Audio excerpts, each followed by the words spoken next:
সমস্যাটা দেখা দেয় তখনই যখন দেখি আমরা যে কোন সংবাদ মাধ্যম গোষ্ঠী বলবো আজকাল, কারণ এখন তো গোষ্ঠী হয়ে গেছে, তারা আরেকটা গোষ্ঠীকে আক্রমণ করে এবং বিভিন্ন ভাবে আক্রমণ করে। কোন জায়গায় দেখা যায় যে কোন রাজনৈতিক গোষ্ঠীও সেটার সঙ্গে যুক্ত হয় এবং বিভিন্ন রকম রাজনৈতিক কর্মসূচিও প্রদান করে।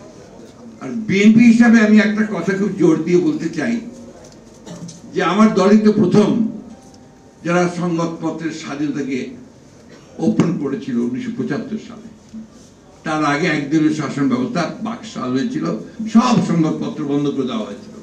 এই কথাটা কিন্তু কেউ আলোচনা করেননি। আজকে 4টি সংবাদপত্র ছাড়া সমস্ত রাজনৈতিক দলকে আপনার যেমন নিষিদ্ধ করা হয়েছিল, সংবাদপত্রগুলোকে নিষিদ্ধ করে দেওয়া হয়েছিল।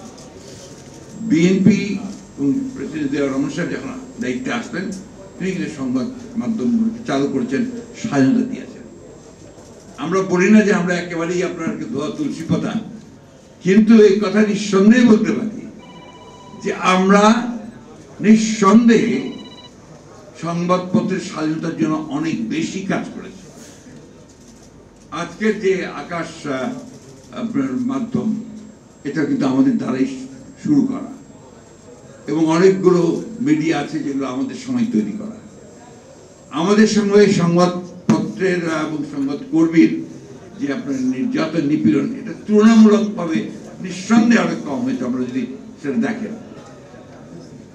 এবং আমরা এখন পর্যন্ত যেটা বিশ্বাস করি, আজকেও আমাদের দলের চেয়ারপারসনের একটা স্টেটমেন্ট বেরিয়েছে, আমি মনে করি এটা মুক্ত সংবাদ মাধ্যমের স্বাধীনতা চর্চার যে অত্যন্ত শক্তিশালী একটি ভূমিকা।